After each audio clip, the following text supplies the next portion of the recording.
welcome to another Star Wars video, and I'm joined once again by my good friend Cubs fan Han. How are you doing today, Cubs? So good to be back here on a video with you, especially with happier occasions this time than last time.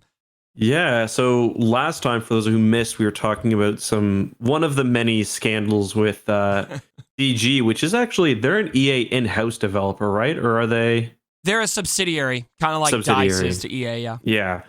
So that's basically they make the Star Wars Galaxy of Heroes game. Yeah. But yeah, today we've got much more exciting news. If you follow my second channel, X2, you'll see that I covered that over there, but we'll probably break it down a little bit differently over here. And then also on Cubs' channel, which I'll link down in the description, we'll be talking about some other subjects because there's a lot to go over. And the basic summary for those of you who missed the news today is that we know now that EA will no longer have the Star Wars exclusivity for their games. Other publishers and developers will be able to work on Star Wars games, presumably after the contract expires, which I believe is in 2023. We got a brief hint that this would be happening yesterday because, well, not really a hint, but there's been sort of a Lucasfilm rebrand. They've got is it called, I think it's called Lucasfilm Games now. Yep.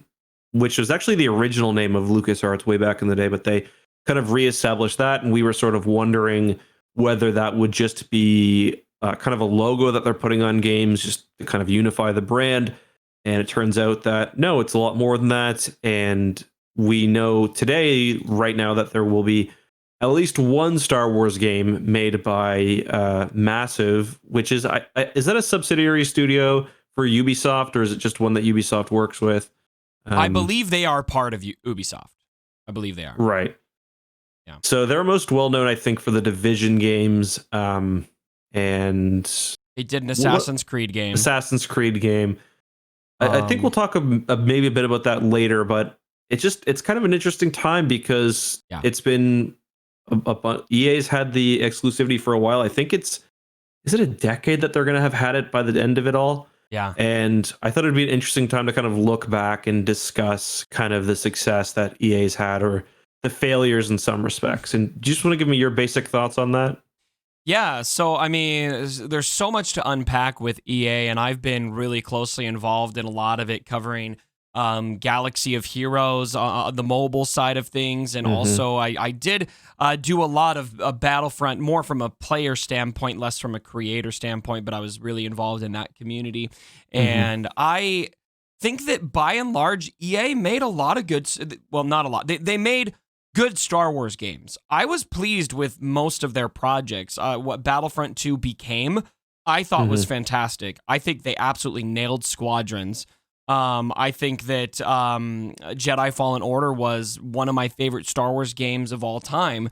I think the biggest fallout with EA to me from a fan's perspective was just that they weren't doing enough.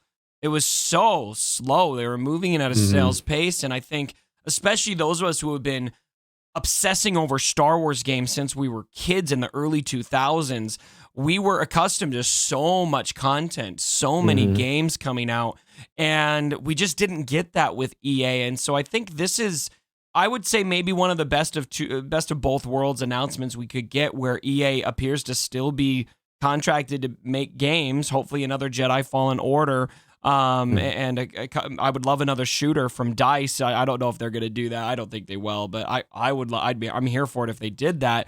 And we get all of these other studios, all these other developers that are able to come in. Obviously, Ubisoft being the first one announced. Yeah, it's the EA thing's kind of tricky for a bunch of reasons. There's so much baggage associated with the name EA. Yeah. Some of it's deserved. Like I think what EA does with like their Madden and their FIFA and NHL franchises is really almost despicable. Like the way that they just copy the games year after year, and there's, in-game microtransactions up the wazoo. Yeah. And I mean, they do stuff like that to an extent with some of their other games. Like I think Galaxy of Heroes is not the most consumer friendly game, but that's a discussion for another day or one we've had in the past. Yes. But I do feel like that kind of screwed them over. Like I think the Star Wars Battlefront 2 situation at launch, it was bad, but I mean, compared to what some other game developers are doing. I don't think like it was particularly strange, but people really latched onto that as like being a real example of just shitty game practices. It was the So sacrificial lamb, so to speak. yeah, exactly. It was like, yeah, that and like the perfect storm of it being EA, which people already didn't like, and it being Star Wars and all of that. And EA still kind of has that reputation, which, again, it's fair, but it also kind of sucks because, I know a lot of people that work at EA and I know you do too. Yeah. And like for one, the people the developers are the ones who just want to make the game. It's the executives who are making the really shitty decisions that people end up being unhappy about. But Fallen Order and Squadrons have also been extremely consumer friendly. Fallen Order released as a single player game with no extra microtransactions or anything like that, which is exceedingly rare nowadays. Squadrons released, not only they could have charged a full price for that game, not only did it release at a $40 price point, but it also got like 3 big updates, including a new map, the B-Wing and the TIE Defender, which a lot of people were asking for. Yeah. That's a game that like I've put 300 hours in since October. Yeah. So it sucks, but like on the other hand, and I feel bad in some ways, but like I can't feel bad that EA is losing their exclusivity because like you said, it's not like they're being banned from making games. Like they can still make Star Wars games, just it won't be just them. Yeah. And it's like Star Wars, there's so many genres you can have for Star Wars games. Like if you ask somebody what's your favorite Star Wars game of all time, there's like realistically 6 or 7 different genres that people can turn to. They can say, oh, my favorite's Empire at War, which is a strategy game, or Dark Forces, which is a shooting game, Knights of the or Republic. Yeah, KOTOR, an RPG, or Star Wars Racer, a racing game. So Pod it's Racer. like, yeah, exactly. Yeah. So it's like one publisher can't realistically manage all these projects. So I'm glad they're still doing stuff, but I don't know. It's an overall win that they're extending the brand to other publishers, I think. I think it's a clear move by Disney too. I think they're noticing that there's just a very strong appetite for Star Wars content by the Star Wars community. I mean, think about how many projects Disney announced for Star Wars film between shows and movies, and that's not even considering the High Republic books that have been, I think, pretty successful thus far. I think I saw that Light of the Jedi was number 1 on the New York Times best-selling list, which is, I think you're reading it. I just finished it last night. Oh, did you? Oh, nice. I'm about 3/4 of the way through it. So, really, really good signs from a film and book perspective. And so I think that it makes sense to me that Disney would be pushing for a lot more Star Wars content from a gaming perspective. And so it all seems pretty succinct from that angle, I think. So EA just clearly isn't going to be able to do as much as the community is ready for. Yeah, so like part of the issue is just like you said, well, I think it like goes back to Solo. Like people made a mistake, or Disney made a mistake when Solo came out. They thought because that movie didn't do very well in the box office that there was Star Wars fatigue.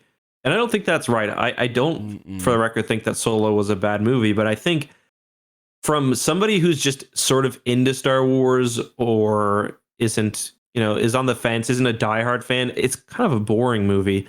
Like Han Solo, he's going to be a smuggler, there's not going to be any Jedi involved. Like, so I think when that movie did poorly, Disney responded in the totally incorrect way. And I think we've seen, like, if you make content, especially content that's not related to going to the movies, which is very expensive for a very short amount of entertainment, like people are willing to purchase it. Like I think Disney Plus, we're gonna have a ton of Star Wars shows coming out.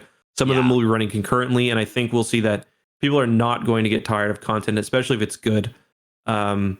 And on video games too, like I really don't think you can make enough Star Wars video games. Like in the early 2000s, there was every year there were like 3 big games coming out or 4 big games coming out. So picture this world. I mean, this is why I made a tweet about this. I really feel like this is one of the best times to be a Star Wars fan I can think of right now, because we got all of these projects to anticipate from a film perspective, and to think about all of that running simultaneous with something like we used to see with those game drops over and over and over again from several different genres, pilot games, RPGs, so many different, open world, of course, is one that we've got on the way from Ubisoft. I think it's exactly what this community needs and deserves. And I love that you brought up Solo, because I think they completely read that situation wrong as well. I mean, they kind of screwed themselves over in so many ways with Solo.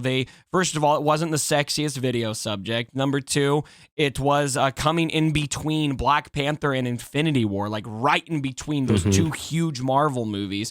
And then also they didn't even release a trailer, I think, until 2 months before the movie or something like that. Yeah. Like they did nothing to hype us up. And so, yeah, I love that you brought up that point, because we're seeing now Disney's repenting, I guess, for their sin of not giving us enough Star Wars content. And so here it comes. Yeah, that day when the day the Disney earnings call, when they literally announced like 10 new shows and movies, I posted that like we need a day like this for Star Wars video games. And like a lot of people agree. I remember that tweet did really well, because that it's just like the consensus that we've had like 4 Star Wars games under EA. And I think Battlefront 1 is not a good game. Or it's not a bad game, but it's very, very shallow. It's a very small game. It's the best way to put it. Shallow. Which is probably rushed out to meet or to release alongside The Force Awakens. And I'm personally not a huge fan of Battlefront 2. I got a lot of hours into it. I just think like the core mechanics are, I'm not a huge fan of them, but that game was at least popular. The community made that game really good, in my opinion. So no, I agree totally. Yeah. And yeah, I mean, Jedi Fallen Order, not my favorite Star Wars game of all time, but very good, and nice to see them do single player games. And Squadrons is literally, I think, my favorite game period of the past 4 or 5 years. So nice. Yeah, it's been fun watching you play Squadrons in particular. I've seen you really, really enjoy it, so I'm glad that you felt that way. I enjoyed it a lot. I think the only problem I had with Squadrons was I felt like the get good ceiling was extremely high. It is. It's very high. Yeah. Like, I'm pretty good compared to the average player, but there are people that are like just 2 or 3 levels above me. But something that's kind of exciting about Squadrons, in which I think is maybe how EA and how other publishers should think. Because like part of the problem with EA being the only publisher for Star Wars games is that you've got to make games that appeal to every type of Star Wars fan, and that's just not possible when you're only putting out 4 games a decade. It's like you've got to make something that's going to make the fans of KOTOR and the fans of Jedi Knight and everybody happy at once. So I was really glad to see Squadrons, because it is a much, much more niche game than something like Battlefront 2. And same with Fallen Order. Like, you're never going to have Squadrons have the player count of something like Battlefront 2, because it's very dedicated to those fans, and it was priced accordingly. But like, now that there's a hardcore, fairly sizable community for Squadrons, they just announced basically a $15,000 tournament series that'll be running throughout all of 2021. That's so cool. So hopefully, now that there are more, and like Battlefront 2 is a really good example of a game that went beyond its scope, because Battlefront 2 probably shouldn't have even bothered with Starfighter Assault as much as I liked that game. That game mode, just because like it took so much, obviously, time away from the other parts of the game, even though it was being made by other devs. Like, there's still opportunity cost associated with that. So it's like, you focus on making a game that's really good at, being a ground-based shooter instead of a half-baked ground-based shooter and a half-baked space arcade game. Yeah, I never played the Starship Assault much at all. It was like very rarely would I jump in there. So agreed. And that's like all that I played. So it's like, yeah, you like the ship games. I mean, it's obviously something that you're super. I mean, your ship videos are insanely interesting. So it makes sense. So like, I'm kind of wondering, because like I think about how much better Squadrons is than Starfighter Assault. Like, part of me wonders, okay, what if they had spent all the time making a really good like Battlefield style ground combat game, could that have been comparatively better in the same way that Squadrons is to Starfighter Assault, if you know what I mean? Yeah, definitely. If they didn't have that split focus, I think that's a good point. Those two game modes are so incredibly different from a player standpoint, from a development standpoint, and I guess I don't understand all the mechanics that go into developing those two things, but I would imagine it's extremely different. So that's a good point. I think this something I want to bring up that kind of gives me chills is this announcement that's on StarWars.com, and we talk about, like I like how you referenced your tweet. We need a day like this for Star Wars games, and the way that StarWars.com leads off their announcement today about the open world game is the Star Wars. This is a quote: "The Star Wars gaming galaxy is about to experience its own Big Bang." That's how they led off their article with that. I think that in and of itself says all that we need to know. And then they end the article by saying it was a direct quote from Riley, who says, "This is just the beginning of what I think is going to be a very exciting year for Lucasfilm Games." So I think we can just hold on to our butts and get ready for a lot of game announcements. Yeah, it seems like they're working on quite a few projects. Like they mentioned in the article as well, I've got it open, that they mention, that they're working on several games with EA right now. They say specifically that EA, as they say, fear not, some old friends are sticking around. We've got a number of projects underway with talented teams at EA. Then they also mention, it seems that they've got multiple projects going on with other developers and studios. I think Star Wars is smart in that they realize that when they do these big like media dumps, they can just absolutely like dominate social media. And if you dominate social media for one day, like if you announce Jedi Fallen Order, yes, it'll be a blip for a few hours, but it won't be the thing everyone remembers for one day. But if you announce like 5 games at once, it just becomes Star Wars Day, like it was with the shows. True. It's all you see on Reddit. It's all you see on Twitter. It's all you see on Facebook. It's all that I got like 20 messages on Discord. I woke up to it. I'm like, what's going on? Oh gosh, I got to get up and make a video like right now.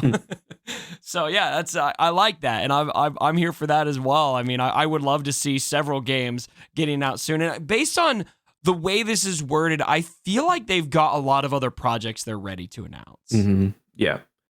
You should get a better idea this year, but I think that's all we'll discuss over here. We're going to go over to Cub's channel, and I think we're going to talk a little bit about the new game, the massive game, the open world RPG. Well, I guess we don't know if it's an RPG, the open world Ubisoft game. So if you want to hear our thoughts on that, I'll put a link down in the description. Thanks again, Cubs, for popping in for a little conversation. Again, we'll continue it over there. We'll see you guys next time. Be safe. May the Force be with you. See you guys.